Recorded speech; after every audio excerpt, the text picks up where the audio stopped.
Bueno, empecemos. Hoy vamos a analizar el edema, pero no como un simple tema de hinchazón y ya.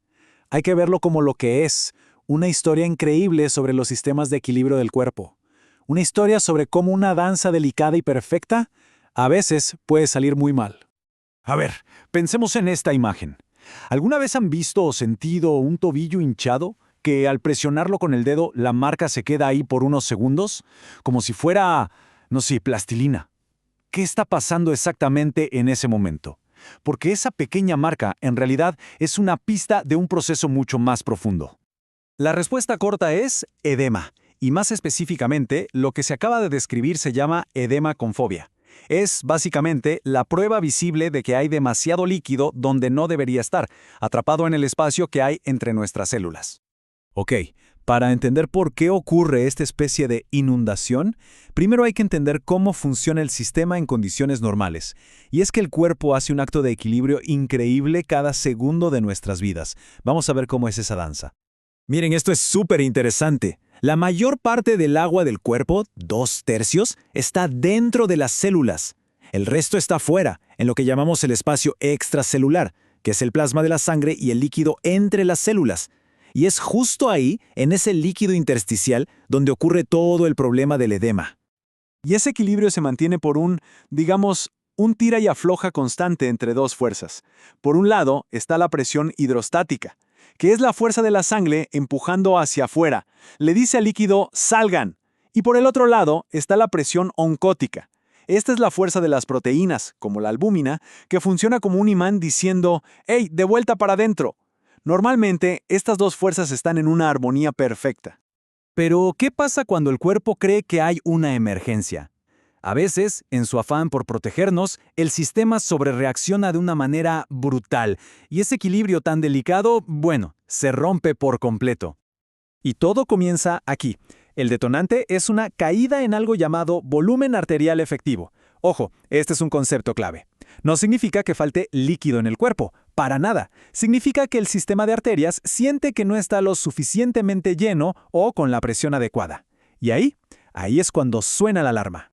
Es como si el cuerpo entrara en pánico, interpreta esa baja presión como una catástrofe, como si hubiera una hemorragia masiva o una deshidratación extrema, aunque no sea cierto. Y entonces activa un protocolo de emergencia con toda su fuerza para, supuestamente, sobrevivir. Y esa respuesta de pánico no es algo al azar, es una cascada hormonal potentísima, súper coordinada, que tiene un solo objetivo en mente: retener líquido como sea. A toda costa. Esta reacción en cadena es impresionante. Primero, los riñones detectan la baja presión y ¡pum!, liberan renina. Esto arranca todo el sistema. Segundo, se produce angiotensina 2, que es una molécula que va y aprieta los vasos sanguíneos para subir la presión. Tercero, entra en escena la aldosterona, que básicamente le grita a los riñones, retengan todo el sodio que puedan. Y para rematar, la arginina vasopresina, o ABP, da la orden final, y ni se les ocurra dejar salir el agua. ¿Y cuál es el resultado de todo esto? Pues un círculo vicioso terrible. El cuerpo, en su intento desesperado por salvarse, se aferra a la sal y al agua. Pero esa misma respuesta de emergencia, activada por una falsa alarma, es la que provoca que la inundación de los tejidos, el edema, se ponga cada vez peor. Bien, entonces ya entendemos el cómo ocurre, pero ¿y el por qué? ¿Cuáles son las enfermedades de fondo que hacen que el cuerpo lea las señales de forma incorrecta y active este modo de pánico? Generalmente hay tres grandes sospechosos. Si el problema es el corazón, la bomba no funciona bien, el líquido se atasca y el volumen efectivo baja. Si el problema es el riñón, en el síndrome nefrótico, los filtros empiezan a dejar escapar proteínas y se pierde esa fuerza que mantenía el líquido adentro.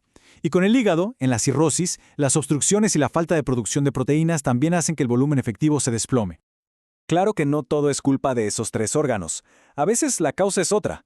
Ciertos medicamentos, algunas deficiencias nutricionales muy severas o incluso algo tan localizado como una vena o un vaso linfático que se tapa, también pueden ser el origen del problema. Y ahora viene la parte de investigación, casi como de detectives. El edema no es solo un síntoma, es una pista. Dónde y cómo aparece la hinchazón le da a los médicos una idea muy clara de dónde empezar a buscar la causa real. Por ejemplo, la ubicación lo es todo.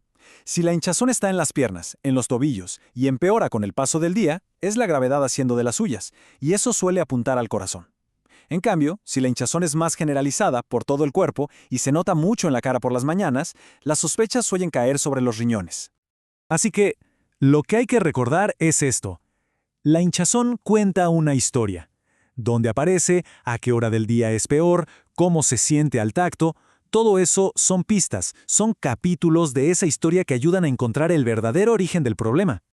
Al final, lo más importante es entender que el edema no es la enfermedad en sí. Es una señal de alarma, una bandera roja que levanta el cuerpo. La verdadera pregunta no es solo cómo quitamos la hinchazón, sino la más importante de todas. ¿Qué es lo que el cuerpo nos está intentando decir con esto?